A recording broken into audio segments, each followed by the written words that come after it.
All right. So this is Brad Pitt's comeback project. Said it's the thing that has brought him the most excitement, the most joy in filming in years. Brett, this might also be the same kind of project for you because you have been talking about this movie for ages and ages. Huge Formula One fan, big into racing. If you love sports movies, if you love racing movies, if you love movies with good stories, this is the movie for you. But Brett, this is really your area of expertise. So I'm going to step back. Let's take the reins on this one. Take it. I absolutely love this film. Rush and Ford versus Ferrari hold a special place in my heart as a racing fan. I grew up watching IndyCar. I recently got into Formula One like 6 years ago. And the history of Formula One with Senna, with James Hunt, Niki Lauda, how those stories are depicted in Rush, and also the 24 Hours of Le Mans, how it's depicted with Christian Bale, Matt Damon on the forefront in Ford versus Ferrari. Those are two. I thought Ford versus Ferrari was one of the best movies of 2019. And racing movies, when they're depicted so well with the writing, the cinematography, they're amazing. But the thing that Rush and Ford versus Ferrari did very well was they depicted live events. These things actually happened. They're history of the sport. F1, it's fictional. It's two fictional characters. And let me just tell you, they killed this on every front. Let's just start off with the easy one. The cinematography is spectacular. Absolutely. I think it's the best in sports movie history.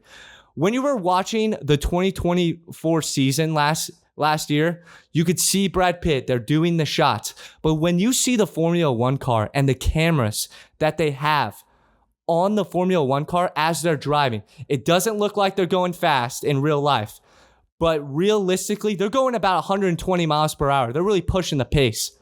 But this movie does the sport justice in every way with the cinematography. I was hyped up the whole entire time. And let me just say, this is Brad Pitt, one of my favorite performances from him.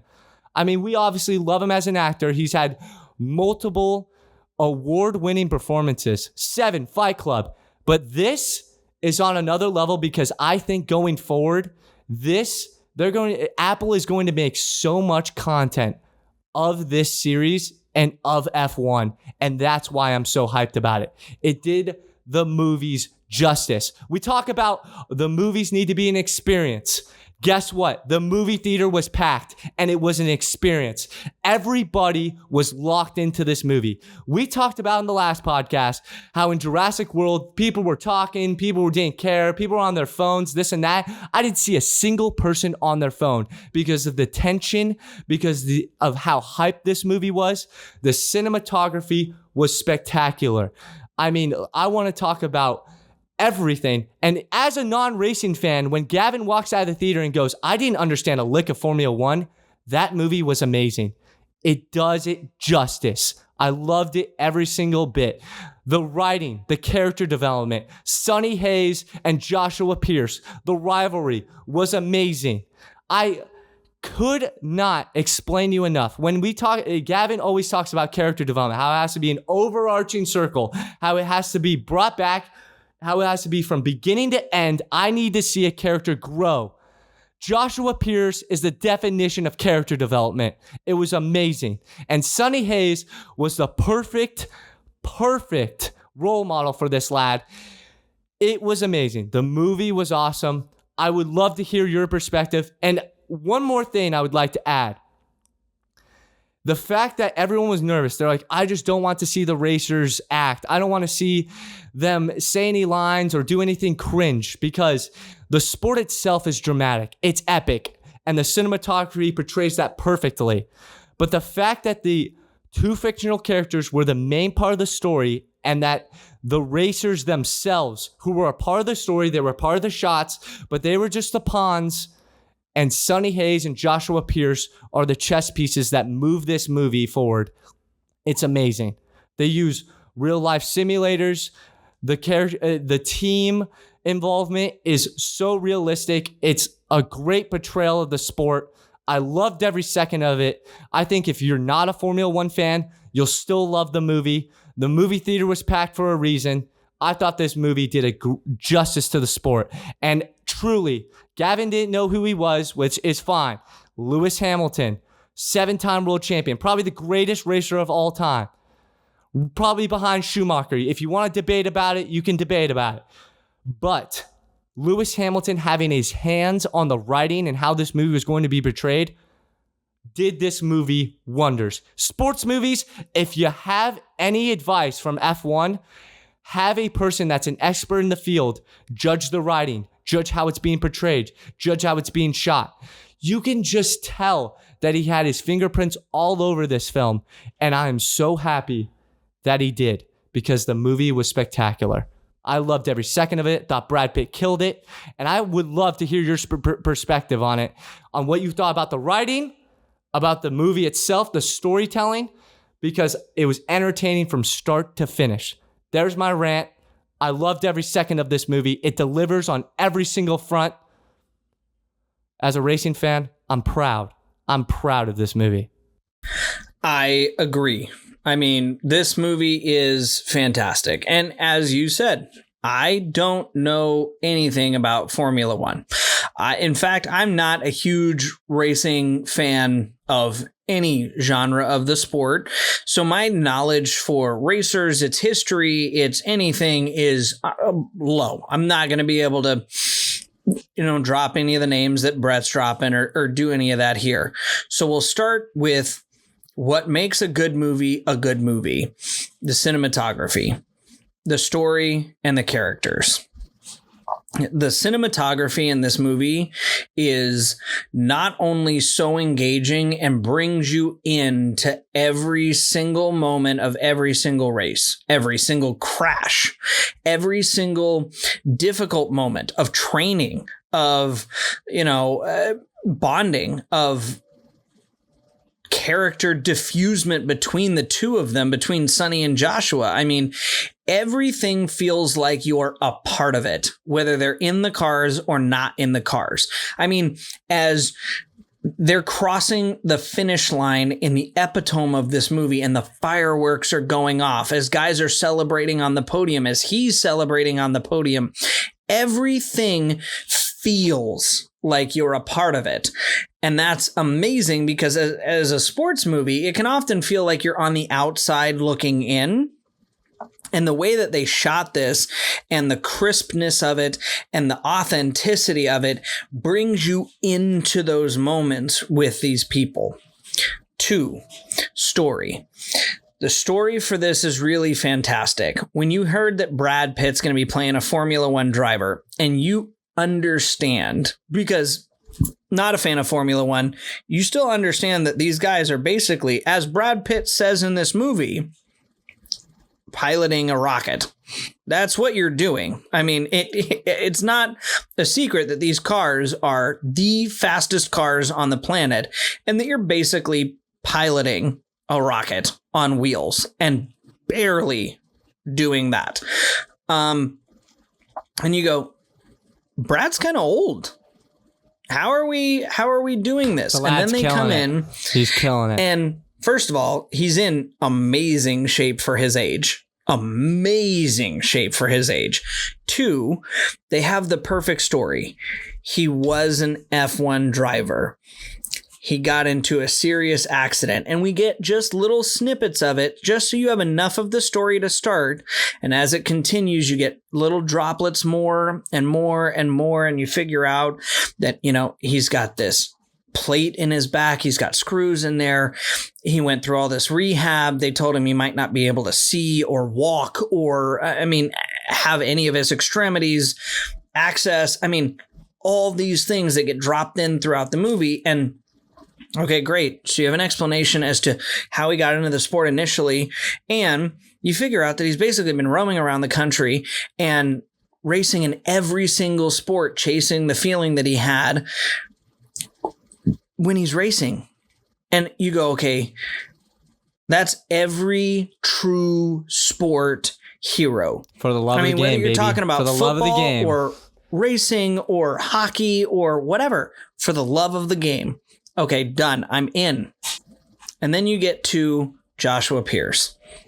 And Fantastic performance. From the first time I saw him on screen to the last time I saw him on screen, it's a complete 180. First time I saw him, couldn't stand him. I mean, stuck up, vain as anything, only cared about himself, clearly was going to be the problem. And the 180, the full character development that this kid goes through is amazing, to the point where he's truly the leader of the team as Sonny Hayes walks away to go take on his next challenge and chase that feeling again, to the point where I'm not disappointed Sonny Hayes is moving on, and I'm glad Joshua Pierce is the guy leading it. I don't need Sonny Hayes to stick around. Sonny Hayes got his win, and Joshua is the guy to lead that team. He's still got learning to do, but man, am I glad he's the one doing it. My only gripe is that as we got the flashbacks for Sonny with his accident, I wish we got some flashbacks of his recovery, because it's such an intricate part of his story that I wish that was something that we got to experience visually as we did with his accident. And I understand, you've already got a 2-hour-long movie. There's other bigger important plot lines. But as a sports fan, that was the one thing that I was like, okay, that would have been an extra nice little sprinkling on top.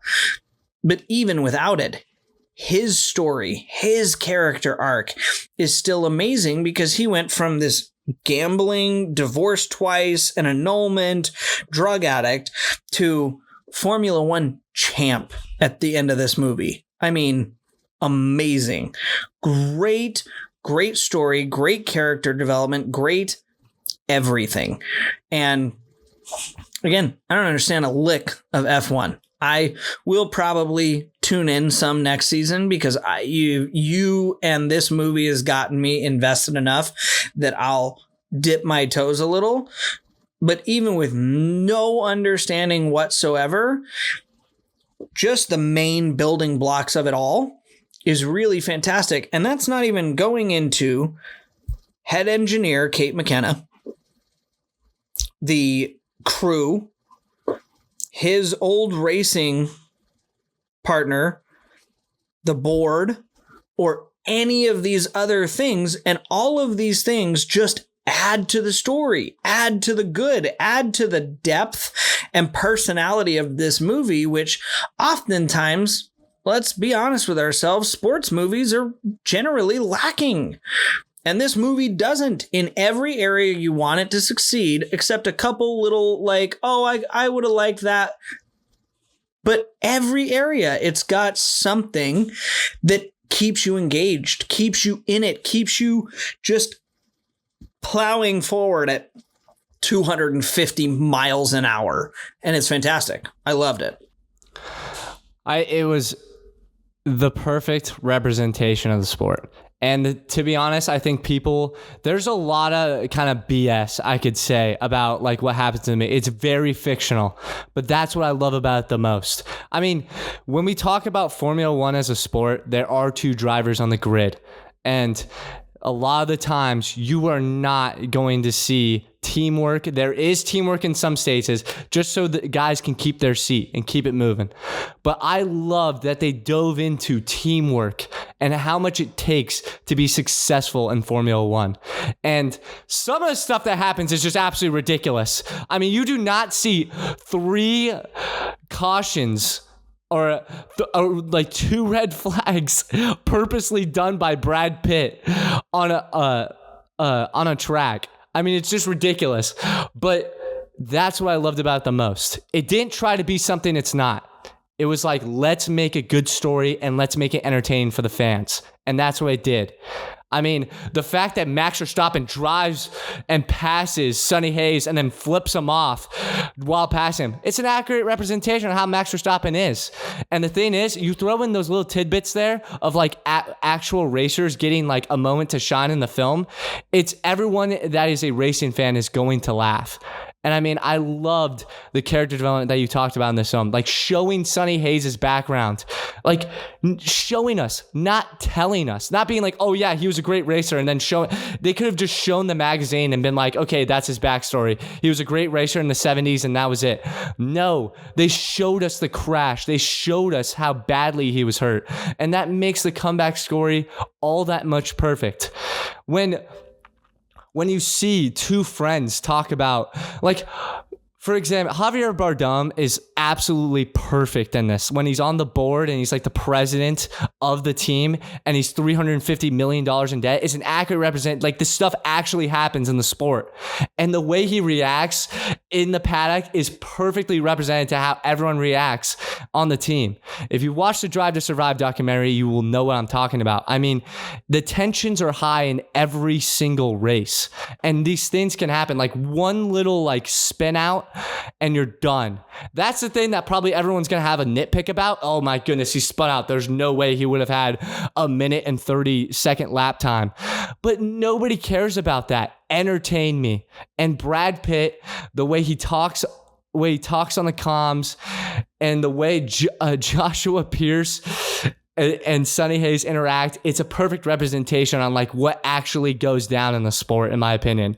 And it's super fictional, it's super funny, and it's kind of like some parts are overboard and you're like kind of like, oh my God, that would never happen in the sport. But really, it's not that far off. And that's what I love about it the most. I thought Brad Pitt was really into this role. I thought he really cared. And I mean, you could just tell, I already talked about it before, but probably his advice that he got from Lewis Hamilton and the way that they kind of depicted the races too, like Monza's the best example. Monza, you cannot pass. And so when Brad Pitt's character, Sonny Hayes, is talking about, we can't do what everybody else is doing. We got to create the chaos.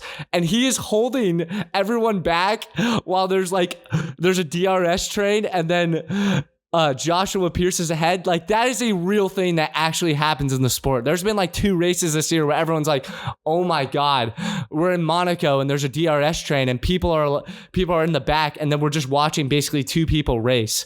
I mean, these things actually happen, and the way they depicted that and like the teamwork and how they can win races, I thought it was super entertaining. And it's not how it actually goes down, but it's probably the best way you can depict a team that hasn't won a race and hasn't gotten a single point. And for them to like do these crazy things to get 10th and get a point, and how they reacted when they got the point. And then Sonny Hayes goes, we got 10th. We didn't get first. Like, but that's how people actually react. When you get a point, it's almost like you win $1 million. It was a perfect representation of the sport, and that's what I loved about it the most. And I mean, the way they pulled in the history of the sport with bringing in Seta, Prost, and how Sonny Hayes used to race with those guys, it just makes you care about Sonny Hayes so much more. And let's be real here, like, it's such entertaining writing. It's hilarious. Like, I was laughing the whole entire time during this movie. Me and you were cracking up. It's not cheesy writing. This movie could have been the most cheesiest movie of all time. It easily could have. You know how many people probably pitched an F1 movie after Drive to Survive came out? They even made a joke about it in the film. But Brad Pitt took charge, and Lewis Hamilton, I do have to say, like, I've had my beef with him as a racer himself, but when he was talking about, hey, listen, I'm not going to approve this movie unless the script and everything is right, it was perfect. It had family ties to it. And I just want to bring up this, like, and we can talk about this right now. The way the theater reacted to when the crash happened in the rain on turn 1 when he's trying to pass Max Verstappen, that is one of the most best ways to depict, because this stuff actually happens. These crashes are brutal. And the way they depicted this crash was unbelievable, because it's actually happened before, where the aerodynamics on the car are so crazy that a car actually flips and goes off into the stands or off into the fields or crashes into a wall and explodes. Like, that actually happens. And the way to depict it, the whole entire theater gasped. I mean, it was unbelievable. And that just speaks volumes to the cinematography. It speaks volumes to the work that was put into this film. And I'm telling you, going forward, this is going to be big time. Every single you already saw Tom Cruise wanting to be involved in it. There's already a sequel announced. It's perfect, man. I mean, I loved everything about this film. And to be honest with you, I'm going to buy it so I can rewatch it without ads every single time. It's going to be, it was epic. The way they did the intros, and another thing, the way they portrayed the media. It was a little over exaggerated a little bit, but that's how it actually is. They're blunt with the racers on why did you make that move? Why did you hit him? And the biggest thing that you talked about, I loved Sonny Hayes' Joshua Pierce's character development because they actually went a route that is, you probably wouldn't think. You thought, and when I saw the trailer, I was like, oh, they're just going to do rivalries. Like Lewis Hamilton's been in a ton of rivalries in the past. I think they're just going to be hating each other, and that's how like the sport is when you have two top drivers. But the way they grow and the way they like incorporate you, you feel like you're a part of the engineering team, from the analytics team to the sim races to everything, the simulators.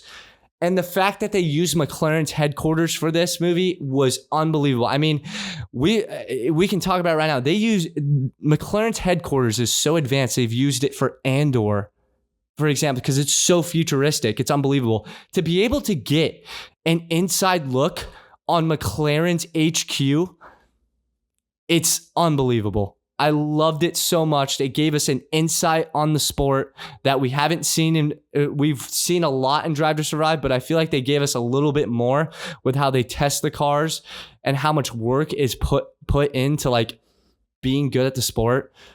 I thought people were educated, and I think people walking out of the theater like yourself are going to be like, if a Formula One race is on, like not at 6 a.m., I'm going to watch it. It's so entertaining. I love the way they did this. The characters are amazing. Joshua Pierce's relationship with his mother, Sonny Hayes' relationship with the racing. I mean, it's just beautiful. I loved every bit of it. Yeah, I agree. And, I mean, going back to that crash, it was something that you could kind of see because it was still at a point where Joshua Pierce thinks he knows better. Sonny Hayes is just the old guy. He's just the guy who's trying to get in my way, who's trying to show me up, who's taking my seat. And he saw an opening and takes this turn and flies. And this is the moment where you really start to get to see where Sonny Hayes' character development has taken its toll over the years too, because 70s Sonny Hayes might not have stopped his car. Sonny Hayes stops his car, jumps out of his car, takes the fire extinguisher from one of the safety crew members, starts spraying down the car and pulls him out. Even gets yelled at by Joshua Pierce's mother. Takes it, doesn't argue, doesn't try and make it a prideful thing, doesn't do anything like that. Literally takes it and then carries on, continuing to try to help the team win in his absence. I mean, it's an underrated part of the film because I think people are going to look at it and go, well, yeah, I mean, it was a wicked cool crash and like, that was exciting. And I'm going, but for a 5-minute scene, it's got so much character development in it, and it goes into so much in the future because later Joshua Pierce is running these simulations. I mean, he's running them and running them and running them, trying to figure out a way to go, no, I was right and Sonny was wrong, until he finally, in the simulation, does what Sonny suggested. And the time that he does it when Sonny suggested, he overtakes the car, wins, and doesn't crash. And it's the only time in the simulation the car doesn't crash and he doesn't finish second. And he has this moment of clarity, and it's when their bond truly starts to form. It's when Joshua takes some of his pride and puts it aside. It's when he starts to focus in on the race. It's when he leaves the club early. He tells his social media guy, no, get out of here. I got a race today. I'm not doing media. I'm not doing any of that. I don't care. And locks in. And you can see him starting to take on all of these, but it's the domino effect from that one 5-minute scene that, you're right. Literally the whole theater gasped as that scene happened. It completely caught me off guard because I knew he was going to crash. I didn't know he was going to do that. I knew he wasn't going to finish. I didn't know he was going to, almost die. Because that's the kid you're looking at going like, well, that's Sonny Hayes' competition. There's no way they're going to, truly wreck him. He might spin out a little. And no, this kid flies off the track, and his car is engulfed in flame. Immediately engulfed in flames. And you're going like, I don't even know if this kid survived that. He could be dead right now. Like there's a really decent chance that he's dead. And it's great storytelling because it literally keeps you on the edge of your seat. It has you invested in these characters because at this point in the film, I still don't like Joshua Pierce. I don't care for him, but I still care what happens because I'm like, oh my gosh, did they just kill him? There's no way they just killed him. And you're still invested. You still care. And you're right. Upcoming season of F1, it's not on at 6 a.m. I might find myself sitting in front of the TV. And that's, I think, what the best sports movies are capable of doing is taking something that you otherwise wouldn't watch and telling such a good story, a motivational story, a story about teamwork and growth, personality, love for the sport, showing the best parts of the sport, the dynamics of the sport, how much effort and work and time and energy and love that gets put into the sport to the point where people are just so excited about it that they look at it and they go, oh, gosh, I get it. I get everything. I want to be involved in the sport now in stuff that people would otherwise have no interest in. Before, I don't care about the sport. I don't care at all. They're racing cars. And now you're going to be watching every single race with me, lad. You're going to be watching every single race. I don't know about every single race. Some of those 6 a.m. mornings. I haven't been a 6 a.m. guy in many years. So let's hold off on the 6 a.m. But I'll watch plenty with you. We're gonna let's pause a moment and say that with good writing, a good story, good cinematography, you still have to have good chemistry.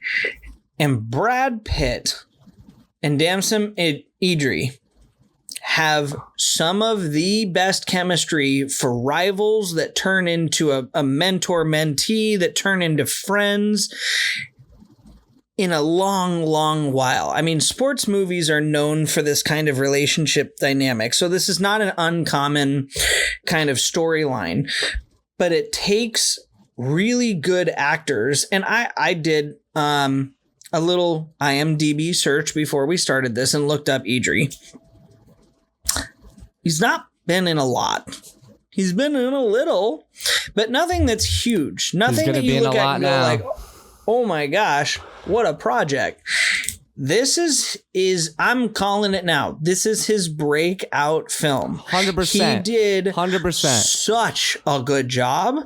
Brad Pitt, already an amazing actor, but he hasn't been this good in something in a long time. And that's not to say that his other performances aren't good, but you could tell he threw himself into this role, and it paid off for both of them on screen because they both did just such an amazing job, and it only lends to the storytelling even more.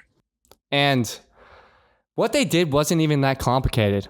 That's the thing that, you're going to go into this movie and everyone's not going to be, shocked by it or anything. It was just executed so well. Damson Idris is going to be in everything. As soon as this movie, as soon as this movie came out, I knew he was going to be a star. He killed it in this role. And from start to finish, he plays the hotshot young kid trying to get a seat in Formula One so well. And there are kids like that. They have this, you have to have this cocky persona about you to be in the sport. And they did it in such a great fictional way to where it's so entertaining. Between the trash talking's hilarious. I loved it so much. And his growth as a character in the movie was amazing. I mean, the team is such an easy team to like. They are obviously portrayed like Haas. Haas is an American team in Formula One.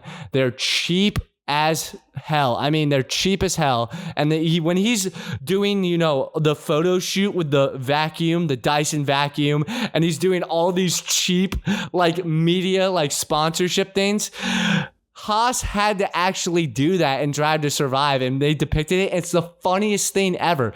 It just shows you what you have to do to stay in the sport and to make money in the sport.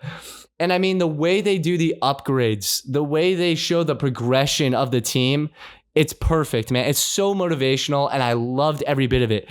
And there are tropes with this movie. You watch Rush and you watch Ford versus Ferrari. There's some lines and there's some speeches, like when Brad Pitt's on the balcony and he's speaking to Kate, and they're having this emotional moment, and he's talking about, I'm chasing the thrill of racing and everything. He's obviously portraying that about Senna's speech about like the perfect lap. He's also portraying Ford versus Ferrari when he's talking about the perfect lap as well, like where you basically everything just turns into like everything goes numb, and it's almost like you're in this void of like perfect energy. It's definitely got those like simple portrayals, but everyone's going to clip that and put it on TikTok, and they're going to be like, I need to see this movie. Like, what the heck? Why didn't I go see this movie in theaters? Well, and he gets it. Exactly. I mean, that's the best part about it. He gets it. I mean, and the line is literally not, oh, he's getting his perfect lap or something cheesy like that. It's just talking about the thrill of racing. The director literally goes, he's flying. And as she said that, I get goosebumps, and you see him from his perspective just flying down this track. The fireworks go off, the checkered flag waves, and it's just this gorgeous moment. No extra dialogue required, no cheesiness, no nothing, and it's still an amazing moment in the film. He's got his victory, and then he does the perfect Sonny Hayes thing to do. He collects his trophy by giving it to Ruben. Exactly. You've earned your victory. You've earned your seat. You have 3 more years to do this. He still won't touch the trophy. And then he doesn't go down and party. He doesn't go down and do all this. He goes and he packs his stuff. He says that he wants to continue things with Kate down the road, and then he goes on to his next adventure. And that's such a perfect fitting way for him to exit that you look at it and you go, masterpiece. Perfect. I'd have been pissed if he went down there and partied and all of a sudden became this like version of Joshua Pierce from the beginning of the movie, or regressed into the person that he was back in the 70s. Or no, he was perfectly Sonny Hayes. He got exactly what he needed. He got his perfect lap, and it was such a great moment. And that's such a great moment. That's the thing about these racing movies. Okay, like Ford versus Ferrari, I cry every single time Matt Damon does his monologue about, the perfect lap and like racing as like what it gives him, basically the energy. And then you look at Rush, the ending monologue about James Hutt and who he is as a person, talking about this legendary person that literally was stuck in his ways and never changed. And that's why he lived such a short life, but had such a huge impact on the sport. I mean, such an iconic, these legends in racing history.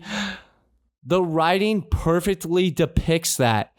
And it's just on par with that. And I love it so much because it's not based on a real story. So the fact that they make these fictional characters, like I will remember Sonny Hayes like he was a part of Formula One history, which is hilarious to think about. That's what I love about it the most. And we can talk about the future. They already renewed this for a sequel. I mean, not only is it the perfect ending of the movie, we're already getting so many top-end actors that want to be a part of the sequel. And you can imagine, can you imagine having actors portray a seat in Red Bull, a seat in Ferrari, like top Glenn Powell, Tom Cruise? Everyone will want to be a part of the sequel.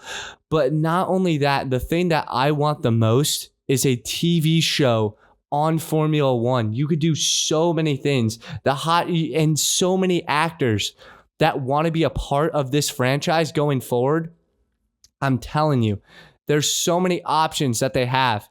And I'm so hyped to see what they do, but they have to execute it just like they did. And I'm super confident because Lewis Hamilton obviously going to make a boatload of money off of making this movie. I mean, he's going to make so much money.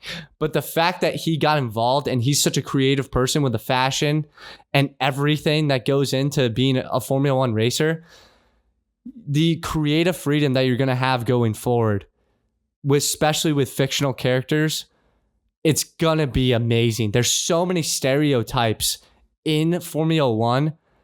You can do so many things. I just want a sequel. I want a TV show. I want a whole entire cast of 22 racers on the grid with McLaren, Haas, freaking Red Bull. I mean, give me it all with these high-end actors and up-and-coming actors, because I swear it will be a hit. And with the CGI, the cinematography that they have displayed on these cars, if you're giving me that on every single car on the grid, I know it's going to cost a boatload of money, but please, we will go to the theaters to watch it because it will be an experience. It's like Top Gun Maverick. The director filmed Top Gun Maverick.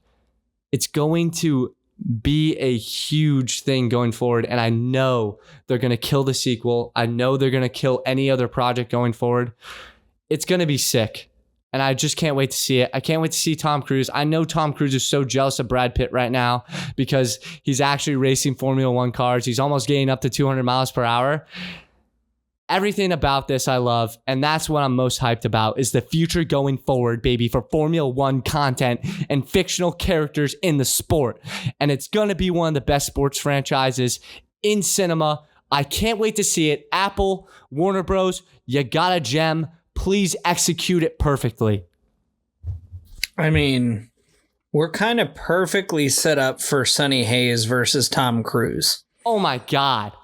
Perfectly set up. I think the old guy grudge match and giving Tom Cruise the other old guy, hey, you bottomed out, but I was really good and I was a hot shot, and him coming back and challenging Sonny. I mean, that's an elite storyline right there. You could easily do that.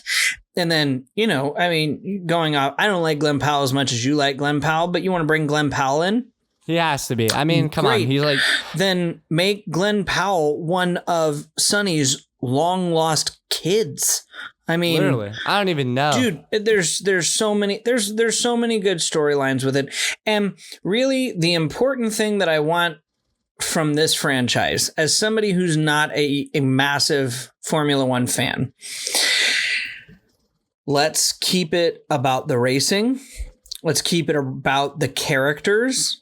Let's keep the good cinematography. Keep it epic. You don't need to do anything insane. I mean, you didn't do anything insane in this movie. We've talked so much about the good things that you've done, but I'm gonna say this as kindly as I can because it's gonna sound a little bad, and I don't mean it bad in any way.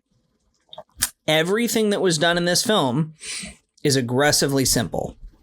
And that's not to say that the filming works for this is simple or anything like that, but the story, it's a pretty basic story. It's rivals turned into teammates coming together for the greater good on a really crappy team. I mean, Ted Lasso did that story. Invincible did that story. I mean, even the Kurt Warner movie is basically that story. God. There's so many versions of that story in sports movies. You're not breaking the wheel with that. And that's fine because you executed it well. Please just keep executing things well. Let's not reinvent the wheel.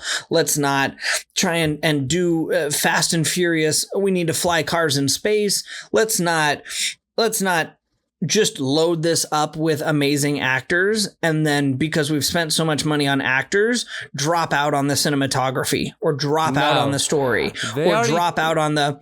I don't care if you bring me 12 no-name actors like Idris, okay? If you find the right guy or gal for the role and you give them a good script, a good story, and the right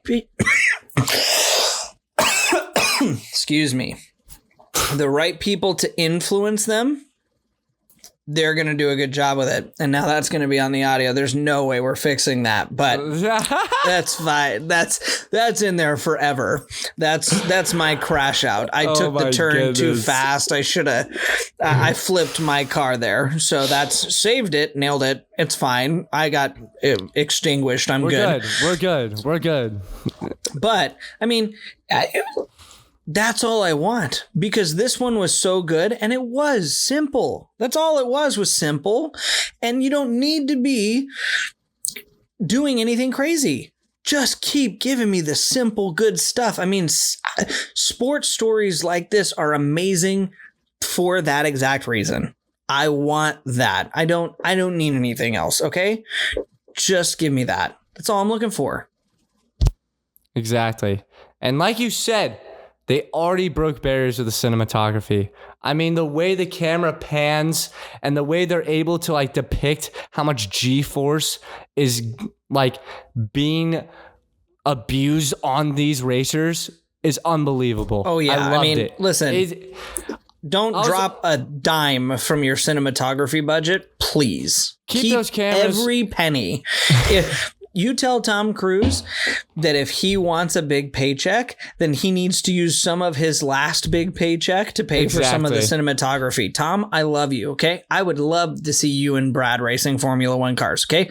I would sprint to the theater to see you and Brad racing Formula One cars. I really would, because I love Tom Cruise as an action actor. I do.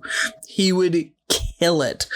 But if your budget for payroll cuts out from cinematography, I don't want you involved. And that's the gosh honest truth. That's all I've got for you. I love you. Don't ruin their cinematography budget, please. Facts. And I'm going to say this right now. It's literally up there with Ford versus Ferrari. It's with Rush. Those movies, the score, and plus like everything that went into this, it was epic. Obviously, these are shots from live events, but the way they just were able to make it seem like it was such a fictional story, and the way the overhead shots of the jets flying over, the kind of like spectacle that it is of a Formula One race, everything that they did was perfect. It was on point. The way the drivers interacted with media, the bets, kind of this backstory of like certain drivers, all of it was great. I mean, and I'm gonna give my score right now. I'm gonna give this movie a 9. It was great. Everything about it was awesome. And the reason why I give it a 9 too is because it's going to push the franchise forward. This is a great floor for the franchise. Now, do I rank it above Ford versus Ferrari? No. Do I actually rank it above Rush? I kind of give it a nod over the Rush, because Rush, even though it's a phenomenal film, it had so much material to work with because it actually happened in racing history. And that already is a great story in itself. And the way they depicted it was like amazing. But I think the fact that this was a fictional story with fictional characters and how good they did with the character development and how good the writing was, I think I'd just give it a little bit more of a nod over Rush, because I know there's going to be a sequel. I know there's going to be more content for F1 going forward because of this movie. And I just want to see Brad Pitt in an F1 car. I mean, he's already pushing it with McLaren. He's already the coolest, like 50-year-old I've ever seen in my life. It's unbelievable what he's doing right now. And for Hollywood and in Hollywood, it's insane. He's living like the best. He just proves that everything after your 20s might get better if you just stay with it. I mean, I wish I could be as cool as Brad Pitt is right now, because he's almost driving 200 miles per hour in a McLaren. And Lando Norris is saying, don't crash the car, man. We need the car. I mean, it's unbelievable what this guy's doing. And it's almost as big as an influence as Tom Cruise is. I mean, after Mission Impossible 8, how crappy that movie was, he probably took a back seat now, and that's why he's trying to get in on the F1 content. But this movie was spectacular. The writing is on par with Rush and Ford versus Ferrari. It is awesome. It's amazing. You're going to love it. Even if you're not an F1 fan, go and see it. It's a great movie. Everybody was on the edge of their seat. Everybody was entertained in the theater. Everybody walked out of that movie being like, I can't believe what I just saw. It's unbelievable. It's a great, simple story that's going to be great for Apple TV Plus, great for streaming going forward. I'm telling you. They're going to make more content. If all the stuff I'm thinking about, put me on the board, put me on the creative team. I swear I could help you. I swear I could make a TV show right now if you put me on the creative team. That's my pitch. But please don't mess this up. You already got to a good start. Don't mess this up. Yeah, please, because then I'm going to have to listen to him rant about you messing it up. And boy, that podcast is going to be twice as long as this one, which, yikes. I mean, listen, nobody needs to hear us complain for an hour and a half. There's 10 minutes of me ranting in this. Right. And the movie was good. Can you imagine what it's like if the movie sucked? Oh, gosh, we would be in such a bad spot. Don't mess it up, okay? Don't mess it up. You got my long rant with Mission Impossible. Don't make us do that, okay? You broke my heart. I'm still not over it. Anyway, I'm going to give my score. And I had settled on this score as I left the movie theater. It's going to be a 9.1.